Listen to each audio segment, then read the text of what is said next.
It was a scene the world never expected to witness. On September 18, 2025, as cameras clicked and diplomats whispered, three African ambassadors walked down the steps of a plane onto the contested soil of Crimea. But this was not just another diplomatic trip. It was a carefully orchestrated act of defiance, a declaration that Africa's revolutionary leaders were no longer willing to play by the rules written in Washington, Paris, or Kiev. And at the heart of this storm stands one-man President Ibrahim Traoré of Burkina Faso, the soldier-turned-statesman who has become the boldest voice of African sovereignty in a generation. For Traoré, this moment was not born overnight. It came after months of outrage after seeing his own soldiers killed in the Sahel, while Ukrainian officials bragged on live television about supporting rebels. It came after decades of Western interventions dressed up as help but costing African nations their blood and dignity. And now, with the world watching, Traoré and his allies in Mali and Niger delivered what they called justice, a symbolic strike against Ukraine's moral authority made visible in the most explosive way possible by walking into Crimea, shaking hands with Russian officials and declaring that Africa chooses its own path. This opening move was not just about Ukraine, it was about Africa's place in the world. If a young leader like Ibrahim Traoré can challenge one of Europe's most sensitive geopolitical battles, what else is he willing to challenge? Is this the beginning of a new era where Africa no longer asks for permission, or is it a dangerous gamble that could backfire against his people? One thing is certain, the world is listening, and so should you. Because this story is not just about borders and treaties, it's about dignity, sovereignty, and the survival of nations. Do you believe President Ibrahim Traoré is leading Africa toward true independence, or is he steering Burkina Faso into uncharted danger? Share your thoughts in the comments, and if you want to be among the first to hear the real stories, the mainstream media avoids. Subscribe now and stay with us. The chain of events that brought the Sahel's revolutionary alliance face-to-face with Russia in Crimea did not begin in September 2025. It began more than a year earlier in the scorching desert sands of the Sahel, where shadows of foreign intervention turned local conflicts into global battlegrounds. On July 27, 2024, an ambush unlike any other erupted in northern Mali. In one night of fire and fury, 84 Wagner fighters and 47 Malian soldiers were wiped out in a single devastating strike by Tuareg rebels. The battlefield was littered with bodies, vehicles burned to ash, and villages left in shock. For Moscow and Bamako, it was a disaster of historic proportions. But for Mali, Niger, and Burkina Faso, the newly forged Alliance of Sahel States (AES), it was something worse, proof that outsiders were now scripting the wars on their own soil. The question hung heavy in the air: how could lightly armed insurgents defeat some of the world's most hardened mercenaries and trained Malian forces in one blow? The answer came swiftly, and it was chilling. Just 2 days after the ambush, a Ukrainian intelligence spokesman, Andriy Yusov, went on record and openly admitted that his country had provided intelligence to make the attack possible.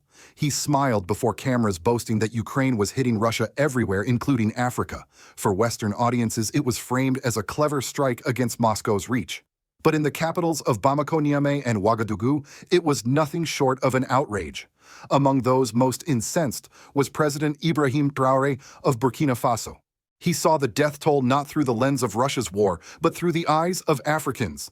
The 47 Malian soldiers killed were not Russian collaborators, as Yusuf suggested. They were Africans defending their land from extremist insurgents. To Traoré, Ukraine's gloating was not just insensitive, it was a confession of state-sponsored terrorism on African soil. The reaction of the AES was immediate and coordinated. On August 5, 2024, Mali announced the severing of all diplomatic ties with Ukraine.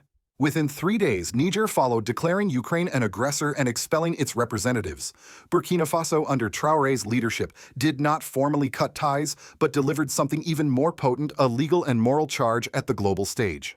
Ouagadougou submitted evidence to the United Nations Security Council, accusing Ukraine of directly funding and equipping groups destabilizing the Sahel. Traoré's message was clear: Africa will not be a pawn in someone else's proxy war. From this moment, the lines were drawn. Ukraine, once seeking African allies to balance Russian influence, had become a pariah in the Sahel, and Traoré positioned himself as the guardian of African sovereignty, vowing that no foreign power, whether France, America, or Ukraine, would be allowed to shed African blood without consequences. But the story did not end with anger. It evolved into strategy. Traoré understood that if Africa was to resist the grip of external manipulation, it needed powerful partnerships of its own.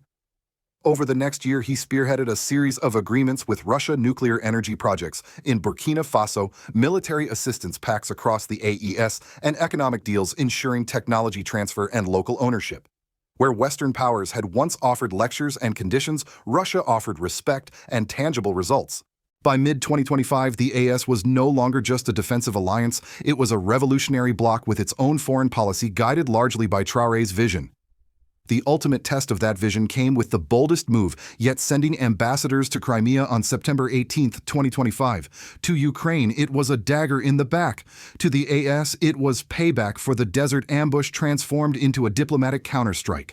From the sands of Mali to the halls of the United Nations, the Sahel's message was consistent.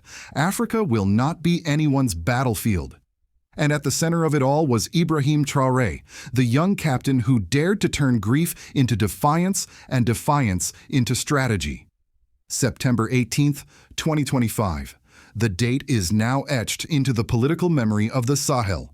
On that morning, the world watched in disbelief as 3 ambassadors representing Mali, Niger, and Burkina Faso stepped off a plane in Crimea, the territory Ukraine still insists is illegally occupied by Russia. The symbolism was undeniable.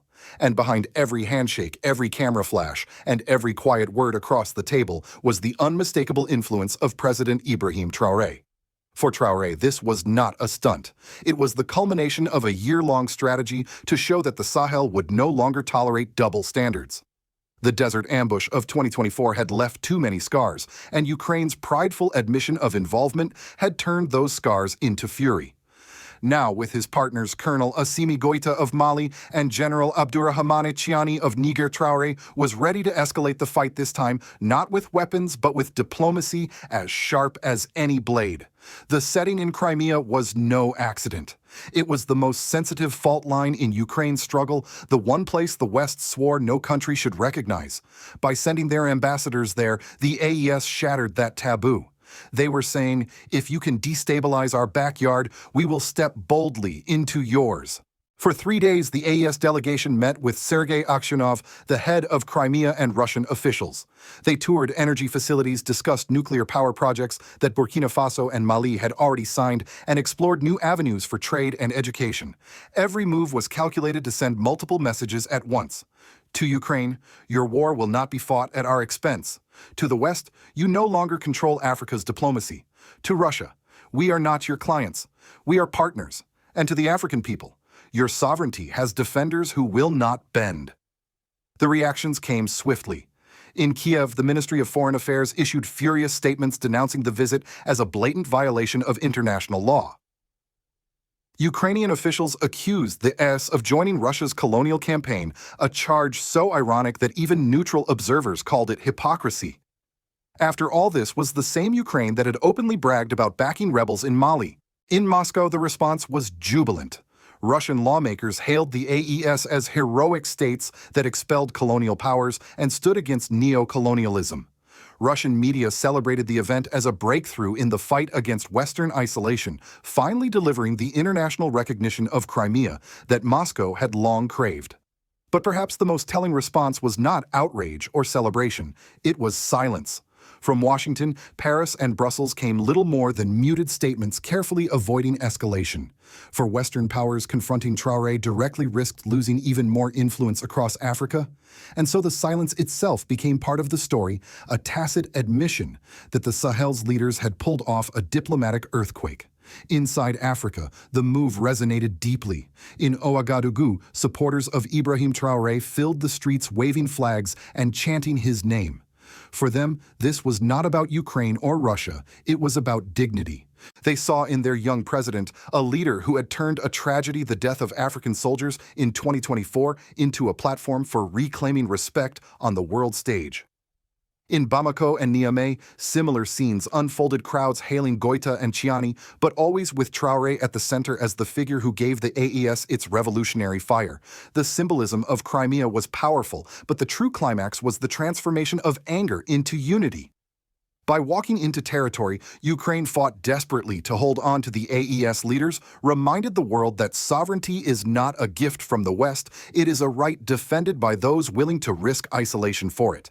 And by orchestrating this bold move, Ibrahim Traoré proved that Africa's revolution was no longer confined to the battlefield. It had entered the halls of diplomacy, and it was shaking the very foundations of global order. The visit to Crimea was not just a diplomatic spectacle. It unleashed a wave of consequences that reshaped politics, society, and identity across the Sahel. What began as a symbolic act of defiance soon rippled outward, altering the balance of power in Africa and redefining how ordinary people viewed their governments. In Burkina Faso, the impact was immediate.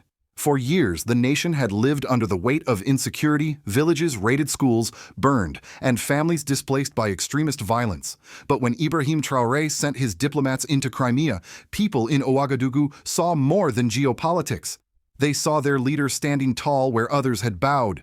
Crowds filled the capital waving flags and chanting Traoré's name, hailing him as the man who dared to avenge the deaths of African soldiers ignored by the world. For families who had buried sons lost in the 2024 ambush, this was not just a foreign policy gesture, it was justice. In Mali and Niger, the mood was the same. Colonel Assimi Goïta and General Abdourahmane Chiani were praised for their courage, but it was Traoré who captured imaginations far beyond his borders. His fiery rhetoric about sovereignty or submission turned into a rallying cry for millions of Africans weary of external interference. In local radio debates and community meetings, people asked, if Traoré can stand up to Ukraine and the West, why can't our leaders do the same? This surge of confidence reshaped the political conversation across the continent. On the diplomatic front, the fallout for Ukraine was severe.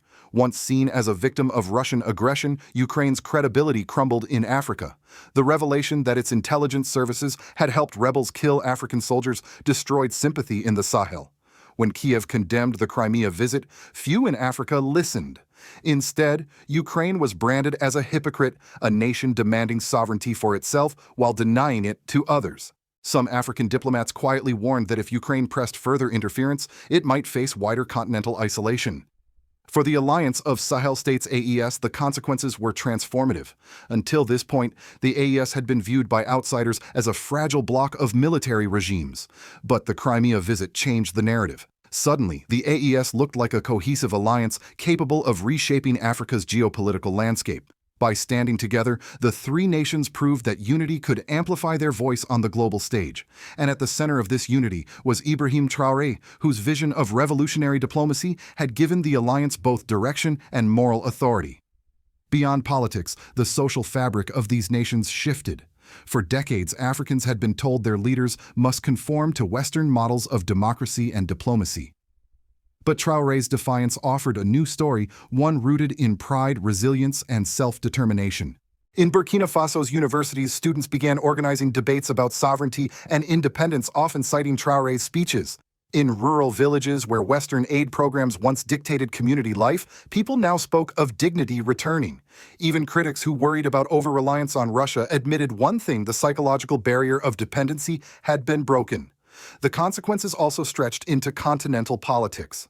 Leaders in West and Central Africa quietly studied the AES model, wondering if aligning with Traoré's vision might protect them from similar destabilization. Across the Sahel, the phrase Traoré Doctrine began circulating in political circles, shorthand for a strategy of uncompromising sovereignty, backed by bold international gestures. The Crimea visit may have lasted only 3 days, but its political aftershocks continue to reshape Africa. It proved that revolutionary diplomacy could galvanize both the streets and the state, binding ordinary people and their leaders in a shared sense of purpose. And in the heart of that transformation stood Ibrahim Traoré, no longer just a transitional president, but the face of a continent determined to write its own destiny. From Washington to Brussels, the images of African ambassadors shaking hands in Crimea landed like a thunderclap. For the United States, the move was particularly unsettling. America had long assumed that Africa's young leaders would ultimately align with Western narratives about sovereignty and international law. Yet here was Ibrahim Traoré, barely in his mid-30s, daring to flip the script. To many in the U.S. establishment, this was not just a diplomatic stunt, it was a warning that Africa could no longer be taken for granted. Inside Washington, opinions split. Conservative voices portrayed the AS visit as evidence that Russia was weaponizing Africa against the West. Commentators on networks like Fox News labeled Burkina Faso under Traoré as a Trojan horse for Moscow and Beijing. But progressive lawmakers saw something deeper. Figures like Senator Cory Booker and Congresswoman Ilhan Omar argued that Washington's neglect of African sovereignty had created fertile ground for leaders like Traoré to rise. Omar was blunt. If we don't respect African independence, others will. In Europe, the shock was sharper still. For Paris and Brussels, the AS had already been a headache since driving French troops out of the Sahel.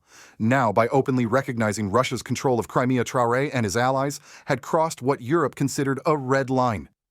European Union officials condemned the visit, but the response rang hollow. Across African capitals, few cared about EU statements after decades of broken promises and exploitative deals. Once again, Traoré had shown that Western threats no longer carried the weight they once did. Russia, meanwhile, could not have scripted a better outcome. The Kremlin celebrated the AS delegation as proof that its Africa strategy was paying off. For Moscow, the endorsement of Crimea by 3 African states gave a veneer of legitimacy it had struggled to secure elsewhere. But even Russian officials admitted privately that this was more than a propaganda victory. By aligning with Traoré, Russia gained a gateway into a strategically vital region of Africa, one rich in uranium, gold, and the human capital of millions of young citizens. Beyond the immediate players, the global South took notice. In New Delhi, São Paulo, and Pretoria, policymakers studied the AS move with interest. For many, it demonstrated that Africa was no longer a passive arena of competition, but an active force in global realignment. South African commentators even suggested that Traoré's boldness could inspire a broader Afro-BRIC strategy to counter Western dominance. But perhaps the most profound shift was psychological. Around the world, the Crimea visit forced a new question onto the table: who speaks for Africa? For decades, Western governments and institutions like the IMF or the UN Security Council had assumed that role. Now the answer increasingly sounded like one man's name: Ibrahim Traoré. Whether praised as a visionary or criticized as reckless, he had become the face of a continent unafraid to defy global powers. For the U.S. and its allies, this raised uncomfortable choices. Should they double down on isolating the AES, risking further alienation of African nations? Or should they acknowledge the reality that leaders like Traoré represent a generational shift that cannot be reversed? Either way, the message was clear. The world order is no longer written solely in Washington or Brussels. In Ouagadougou, Bamako, and Niamey, new voices are rising, and the world must learn to listen. The visit to Crimea marked more than a diplomatic turning point. It was a declaration that Africa's revolutionary leaders will no longer bow to anyone's script. For Ibrahim Traoré, it was the boldest proof yet that sovereignty is not given. It is seized, defended, and lived out in the choices a nation makes.